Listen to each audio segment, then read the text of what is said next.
So, in our discussion in India and Pakistan, now let me move to another sticking point, that is the sharing of the water and the water dispute, or the most important aspect of Indo-Pak relation when it comes to the water sharing is the Indus Water Treaty.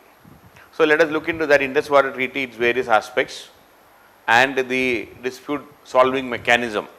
So, I would like to deal with that particular aspect in this video. So, the heading is Indus Water Treaty.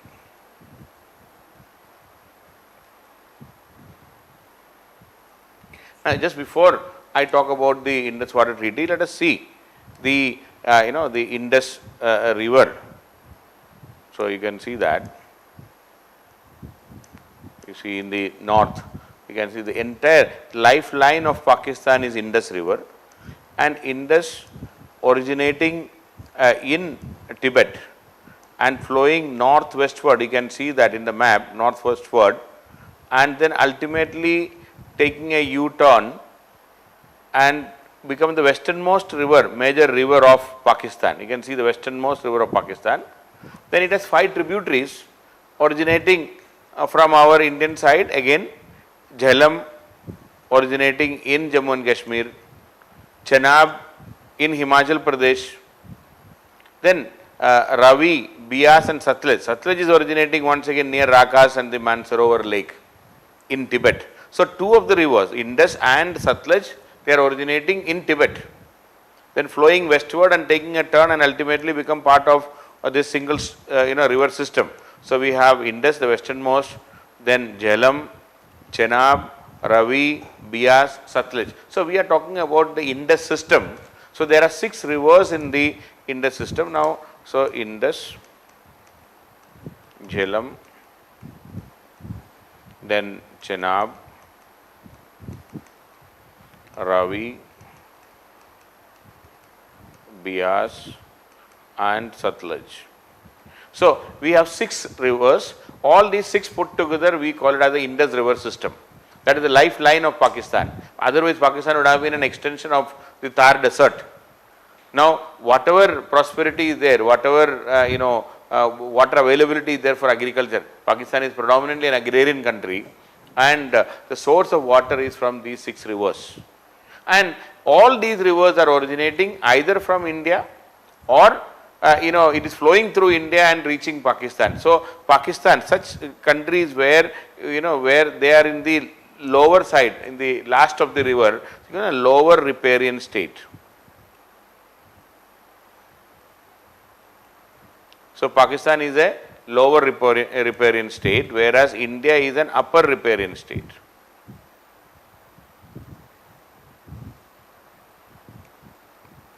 India can, so it is in the upper reaches. So, water from India will flow down to Pakistan, upper riparian and lower riparian state. So, literally we can say the lower riparian states are at the mercy of the upper riparian states. If we refuse to have an agreement with Pakistan, it will be very difficult for Pakistan to manage, because we are already seeing with China. When China refuses to share even their plans on Sangpo river, on the Brahmaputra river, the upper reaches of Brahmaputra, we find it very difficult to manage. So, upper riparian states, if they are not responsible, if they don't behave responsibly, like the way China is not behaving responsibly, it will be very difficult for lower riparian states to plan the water utilization and things like that. But India, being a very responsible country, and Prime Minister Nehru at that time, he was idealistic. Idealism was his his principle of the foreign policy. He was more than willing to accommodate the Pakistani view, and we have signed an agreement so that they can develop their rivers. In fact, before partition, the biggest challenge in the Indus river system was that most of the when it reaches the plain in Punjab, and most of the Punjab is in Pakistan today. We have very little left in India after the division in the religious lines, unfortunately. So, because of that, during the British time also, when they developed the the canal system, most of the canals are in Pakistan. The British canals are in Pakistan only. We hardly have anything, because in India it is mainly the Himalayas. The river is flowing through the Himalayas, and by the time it reaches plains, it has already become Pakistan.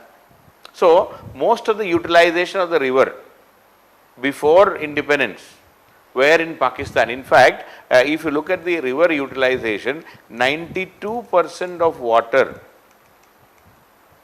was utilized by Pakistan. India was utilizing only 8% of water. India. So, India utilized only 8% and Pakistan were using 92%. So, hardly any utilization in Indian side, because our terrain is like that. Our plains are much lesser. As far as the Indus River is concerned, the Indus and the tributaries are mainly flowing through the Himalayas or the mountains in India. By the time it reaches plain, it becomes part of, it is Pakistan. So, that is why our utilization were very less. So, when after independence, when Pakistan decided to develop their river, or rather they wanted to expand their canal system, when they wanted to expand their agricultural system, irrigation system, they approached the World Bank. But World Bank very rightly advised them, see, you should not think of developing anything, you should not think of developing a canal system and all, unless, or even a dam, unless there is an agreement with the upper riparian state, that is India. So, that is how the discussion on Indus Water Treaty came. And this was brokered, this Indus Water Treaty was brokered by World Bank. World Bank initiated.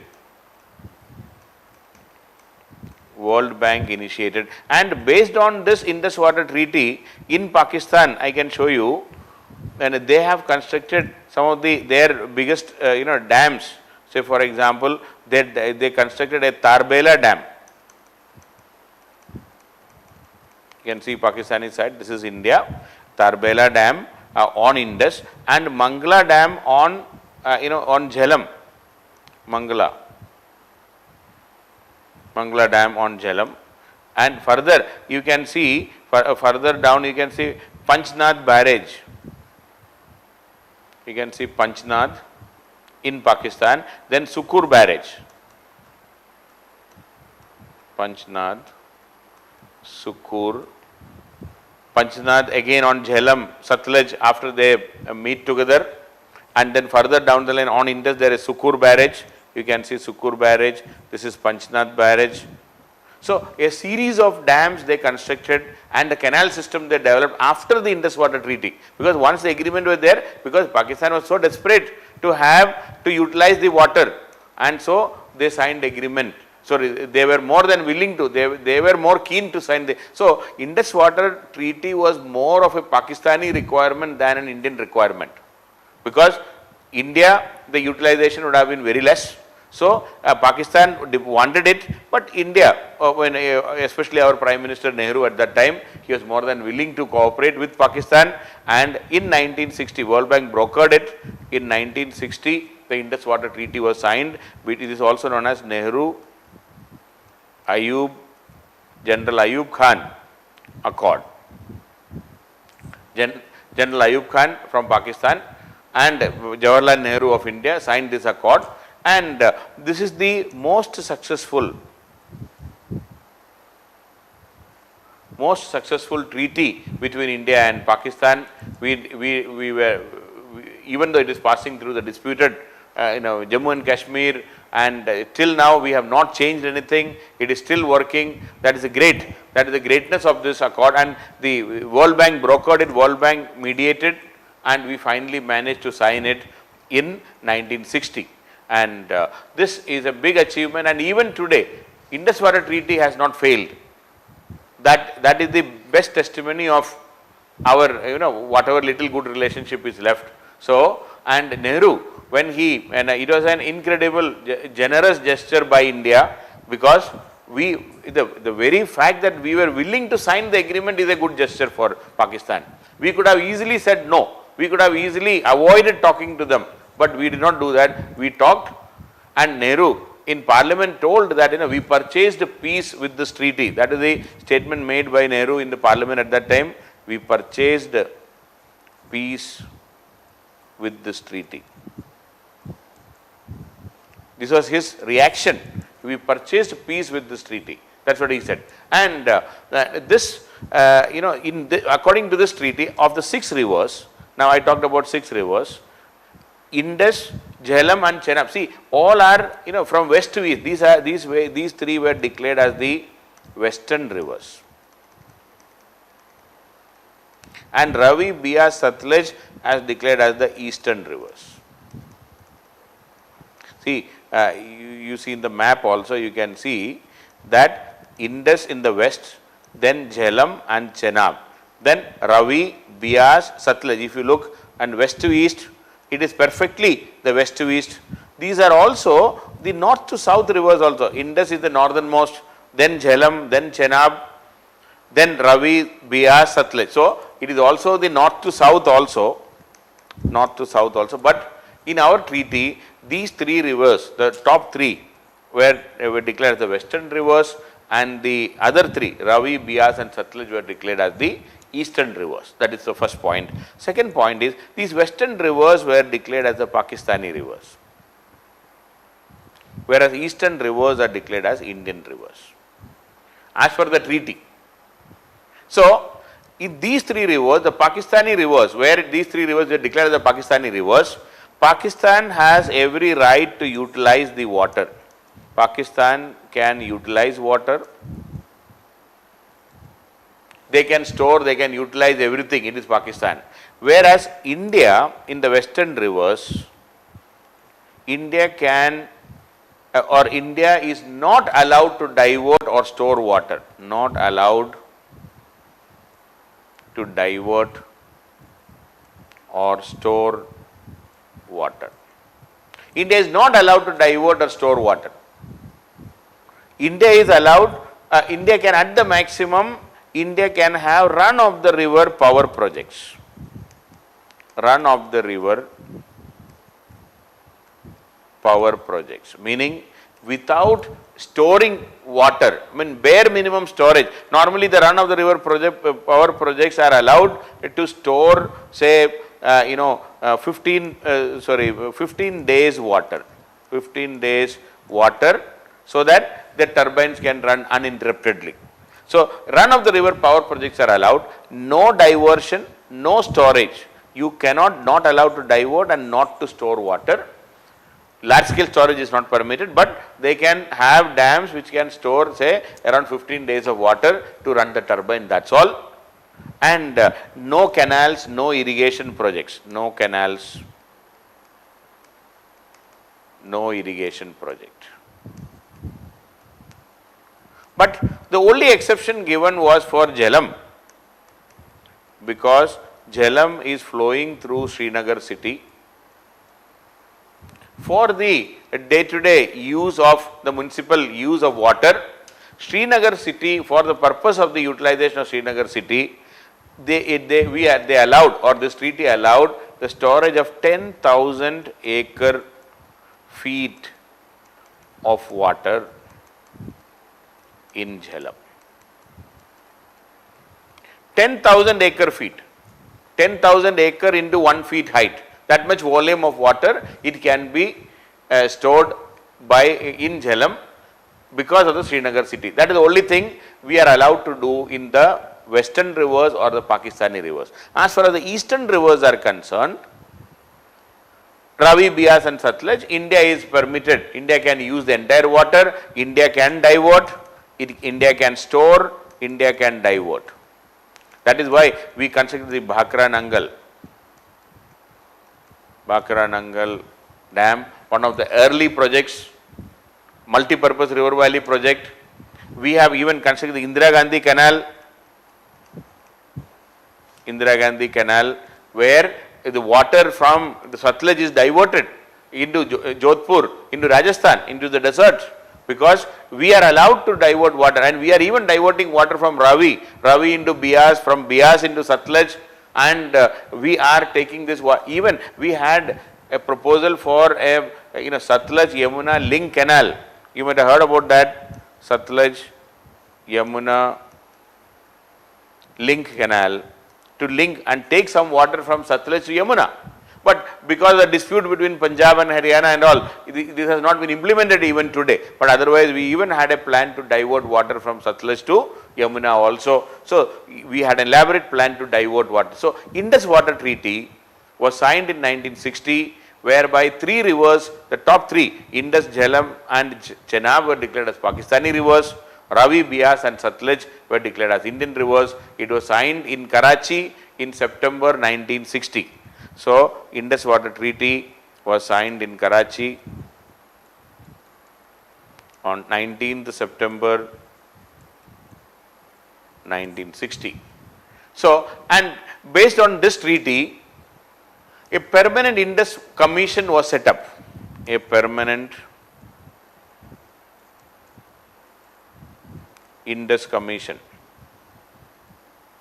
was set up as a bilateral commission to implement and manage the treaty. If there is a dispute, this commission will try to resolve it. A permanent Indus Commission was set up, and this is the longest surviving treaty between India and Pakistan, no doubt regarding this. And this Indus permanent Indus Commission, PIC, has met almost 120 times since the permanent Indus Commission came into force. It is a secretary level talks. Very effectively, it is being it survived many wars. 1965 war, 1971 war, Siachen war, Kargil war, it survived all the wars.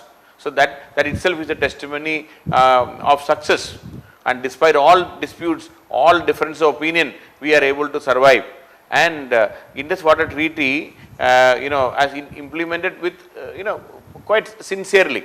Recently, when the terrorist attack took place, Prime Minister Modi said, both water and blood cannot flow together. Prime Minister Modi, a very famous statement, he said, water and blood cannot flow together. Meaning, he was hinting that if you are attacking and if your terrorist activities are still continuing in India, we may try to block the water, Indus Water Treaty. We may have a relook at the Indus Water Treaty. But even then, Prime Minister Modi also did not do anything in this regard.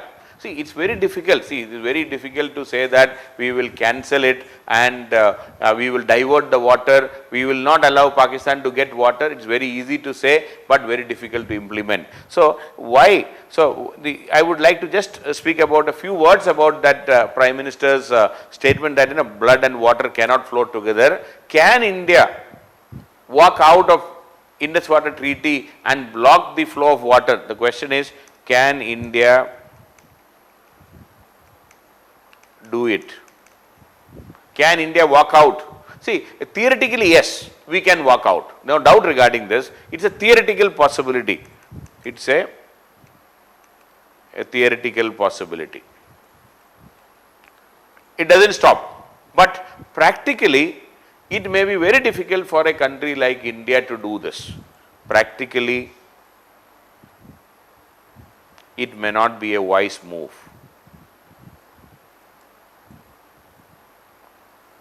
See, because first of all, India, a democratic country, we talk about democratic principles.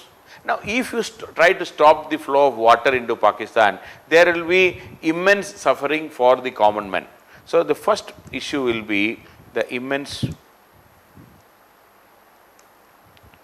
suffering of common citizens or common men or ordinary citizens. There will be immense hardship to the people. Now, the moment you take such a step, the international opinion will be totally against you. You will not be able to defend your action in front of the international community. We have a problem, we have a border dispute, we have a terrorist problem, but if you say, I will not give water, and the people of Pakistan is struggling for water, and if an epidemic comes up, or if there is even a cholera death will be highlighted like anything. You just see in India during the corona pandemic, when the migrant laborers started walking, even if it is a normal death, even a train accident, we are blaming the government. We are saying that, see, because of your action, these people were asked to, or they were forced to walk along the track, and then they slept on the track, and then they got killed. Or even if it is a normal death, if a Shramik trains and all, when we were running, When so many people died in the train because of, even if it is because of some other disease or problem, we will be counting it in the name of the action, this lockdown and the the inability of the people to earn some money because of poverty, because of lack of water, and you will say it is the after effect of this. So same thing will be happening. There will be immense suffering. The blame game will be there and India will be blamed. So people will not look at whether terrorism has taken place or not. India will be at the receiving end. Receiving end. India will not be able to justify this action. That is the people suffering. That is number one. Number two, where will you store the water? Where will you store so that we can divert? So that we can divert. The terrain is in Himalayas and it is ecologically very sensitive. Even this is an earthquake prone region, so it can have serious repercussions. Earthquake, ecology, we will have to destroy so much of forest and wildlife, so there will be an ecological disaster in waiting. So the storage of the water will be a problem, earthquakes will be there, ecological disaster will be there. Then it is not that from Kashmir water will automatically flow to Punjab and all. It's not like north to south, it's not top to bottom. The terrain is very difficult terrain to construct canals, difficult terrain to construct canals. So it will be very difficult for us to construct canals. And then it will completely affect the ecology and ecosystem, and the cost involved can be very high. The cost involved will be very high. Now, if we try to divert water as an upper riparian state, Pakistan's friend is China. China may do the same in Brahmaputra. China can do the same.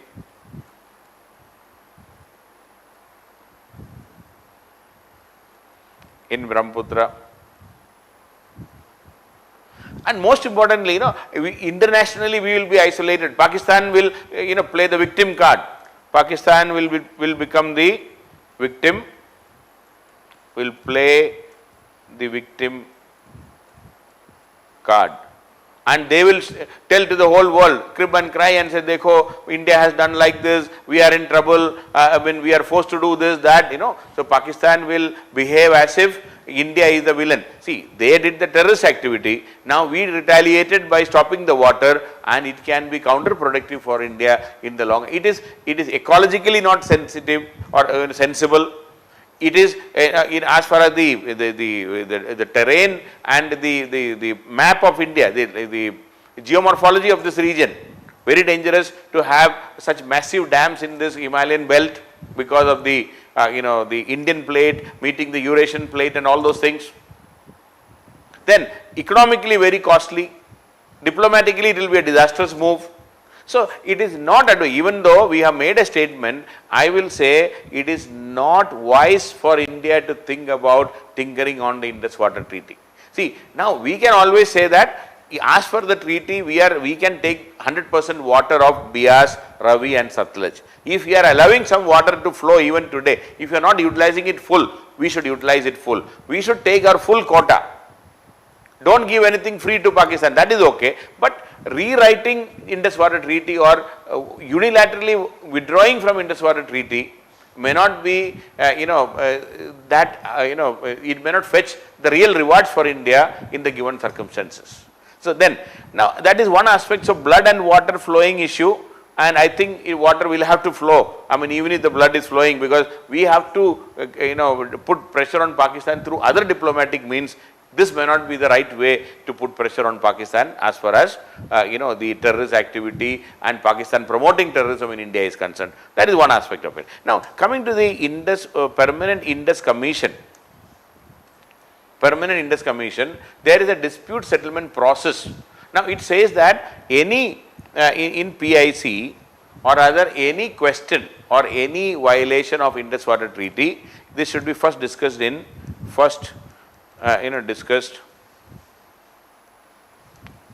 Permanent Indus Commission. The first thing is it should be discussed in the Permanent Indus Commission. Now, if we are not able to resolve it, then a difference has emerged. We will call a difference. A difference, sorry. A difference has emerged. Now, if a difference has emerged, that means PIC could not resolve, then it should be dealt by a neutral expert. This neutral expert, both India and Pakistan can agree on a neutral expert by our own talks, or World Bank will appoint. So, this is a single man commission. It is a neutral expert. Neutral expert will give its opinion and it is binding on both the parties. So, if there is a difference, a neutral expert can resolve the matter, and the decision of the neutral expert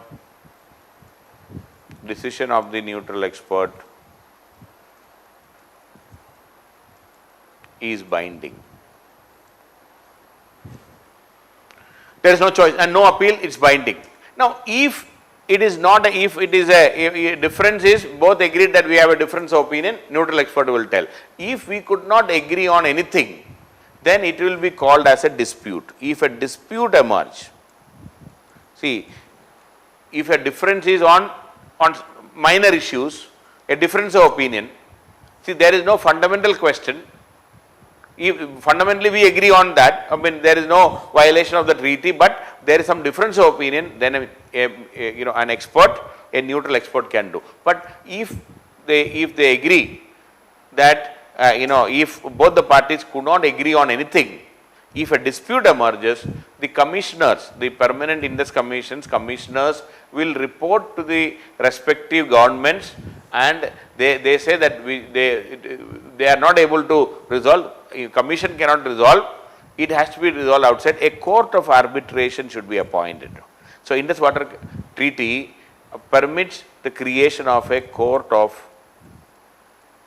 arbitration.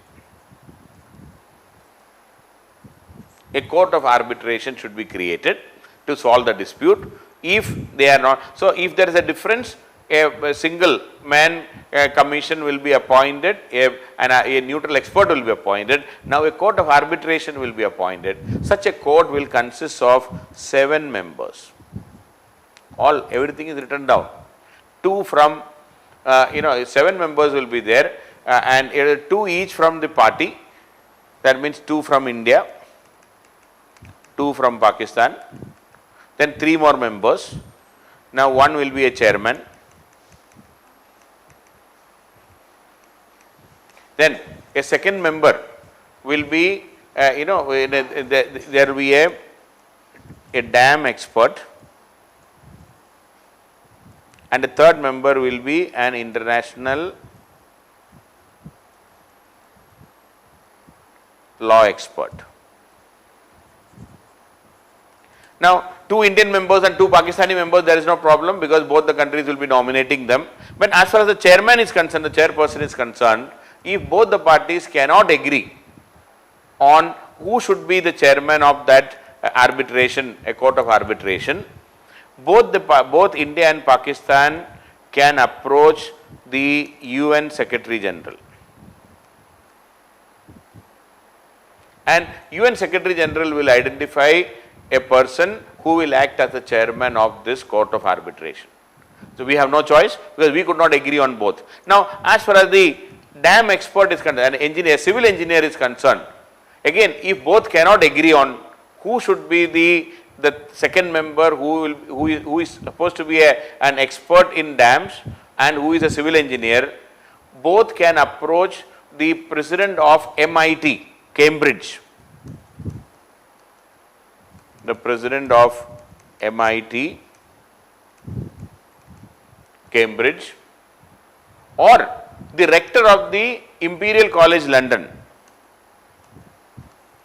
or the rector of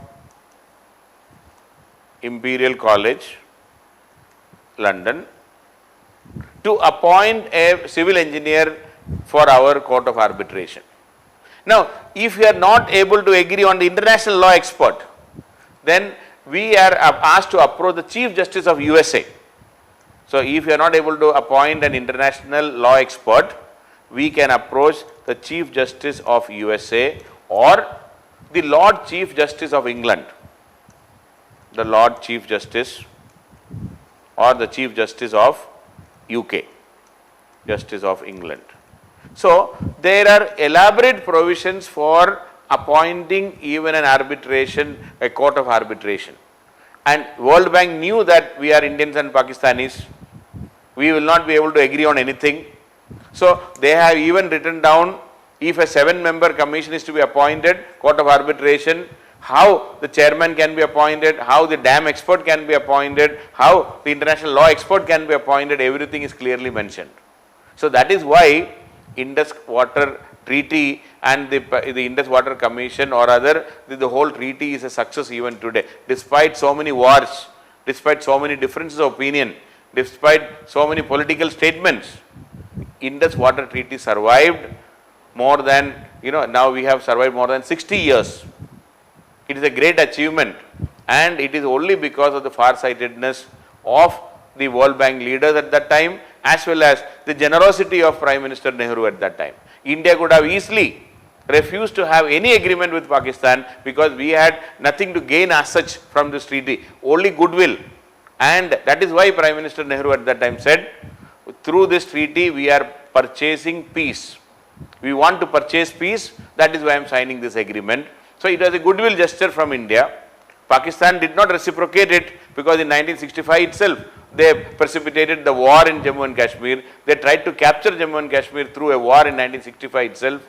We retaliated, or rather we paid them in the same coin in 1971, that is a different story. But Pakistanis did not honor that goodwill gesture even for 5 years, and they went ahead with the war in 1965. But the fact that Indus Water Treaty survived 60 years despite this bitterness, there is something in this treaty which can be looked forward by even other disputing countries across the world. It was a goodwill gesture, as well as it is a just treaty between an upper riparian state and a lower riparian state, in this case which is Pakistan. So that's about Indus Water Treaty.